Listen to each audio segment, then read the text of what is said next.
Hi friends, இங்கே பாருங்கள். தோட்டத்தில் இன்றைக்கி நம்ம தோட்டத்தில் உள்ள நாட்டுக்கோழி அடிச்சிருக்கோம். கோழி குழம்பு வைக்கிறோம். நாட்டுக்கோழி அடித்து அரிஞ்சு வேக வச்சாச்சு. ஒரு குக்கரில் போட்டு ஒரு 5 விசில் வச்சு எடுத்துருக்கோம். கோழி நல்லா வெந்துருச்சு, கறி நல்லா வெந்துருச்சு. வாங்க நாட்டுக்கோழி குழம்பு வச்சுக்கலாம். கறி வெந்துருச்சு, மசாலா போட்டுக்கலாம். குழம்பு மசாலா தூள் 2 ஸ்பூன் போட்டாச்சு. ஆச்சி சிக்கன் மசாலா போட்டுக்கோங்க.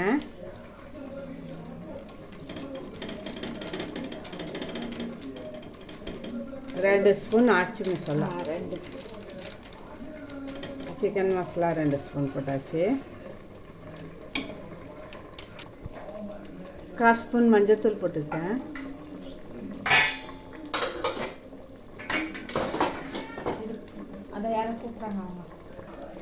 இங்கே பாருங்க, கோழி நல்லா அரிஞ்சு கழுவி எடுத்துகிட்டு வந்துட்டோம். நாட்டுக்கோழி அதை நம்ம என்ன போட்டிருக்கோம்னாக்கா மஞ்சத்தூள் உப்புலாம் போட்டு அவிச்சிருக்கோம். 5 விசில் விட்டு 2 ஸ்பூன் இஞ்சி பூண்டு பேஸ்ட் போட்டாச்சு.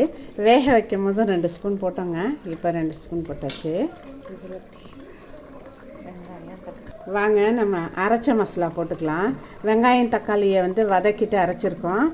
அப்புறம் தேங்காய் 2 துண்டு தேங்காவை அரைச்சிருக்கோம், அதை சேர்த்துக்கலாம். கொஞ்சமாக சோம்பு போட்டு தேங்காய் அரைச்சிருக்கோங்க. அதில் லைட்டாக புதினா போட்டதுனால க்ரீனாக தெரியுது உங்களுக்கு, வேறு ஒன்றும் கிடையாது. அப்புறம் வெங்காயமும் சின்ன வெங்காயம் தக்காளி 2யும் எண்ணெயில் வதக்கி அரைச்சிருக்கோம். இப்போ கொஞ்சமாக மிக்ஸி ஜார் கழுவி தண்ணி ஊற்றிக்கலாம்.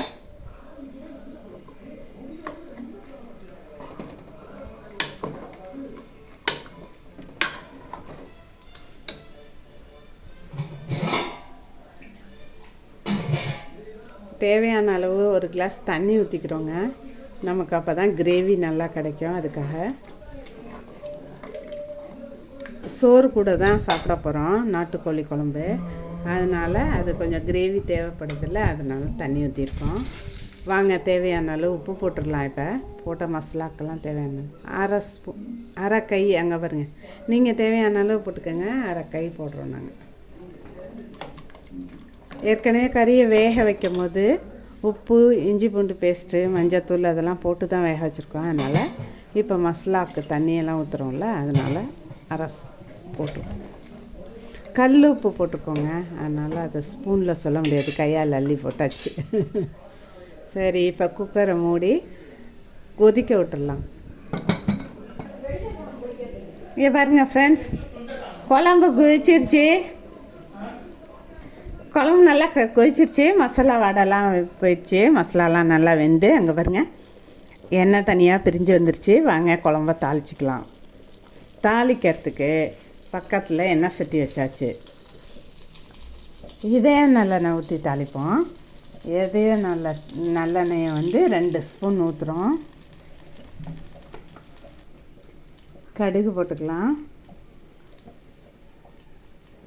உளுத்தப்பருப்பு, சோம்பு, பெருஞ்சீரகம் அது 1 ஸ்பூன் போட்டு தாளிக்கலாம். கடுகு வெடிக்கட்டும்.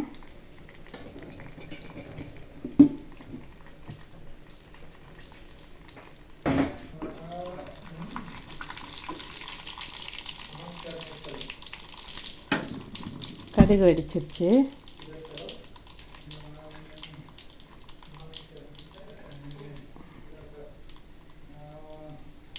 வெங்காயம் போட்டுக்கலாம். சின்ன வெங்காயம் உரித்து கட் பண்ணி வச்சுருக்கோம்.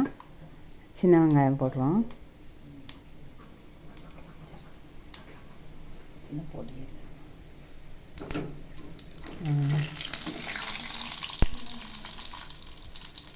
நல்லா பொரியட்டும். கடுகு பொரியலன்னா நல்லா இருக்காது, அதனால் கொஞ்சம் நேரம் பொரியட்டும்.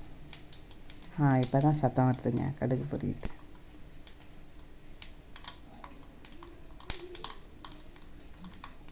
இப்போ வெங்காயத்தை போட்டுக்கலாம்.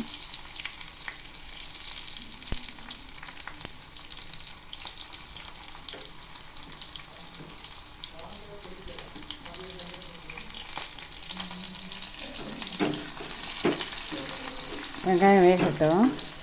நல்லா கோல்டன் ப்ரௌனாக வேகணும். 2 கொத்து கருவேப்பிலை கழுவி வச்சுருந்தோம், அதை போட்டுக்கிட்டோம். கருவேப்பிலை போட்டாச்சு.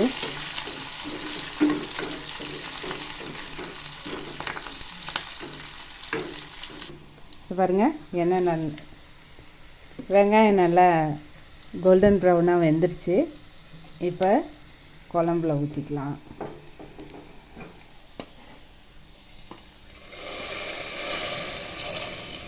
நாட்டுக்கோழி குழம்பு தாளிச்சாச்சு. வாங்க சாப்பிட்லாம். பாருங்க குழம்பு எப்படி இருக்கு. கோழி குழம்பு யாருக்கெல்லாம் பிடிக்கும்னு கமெண்டில் சொல்லுங்கள். நாட்டுக்கோழி குழம்பு கோழியை வாங்கி குழம்பு வச்சு சாப்பிடுங்க, உடம்புக்கு நல்லது. நம்ம கடைங்களில் கிடைக்கிறத விட நாட்டுக்கோழி கிடச்சிச்சினாக்கா உங்கள் தோட்டத்தில் வீட்டிலலாம் இடம் இருந்தால் வளர்த்து அதை வச்சு சாப்பிடுங்க, நல்லாயிருக்கும், உடம்புக்கும் நல்லது. ஓகே ஃப்ரெண்ட்ஸ், தேங்க்ஸ் ஃபார் வாட்சிங். Stay healthy.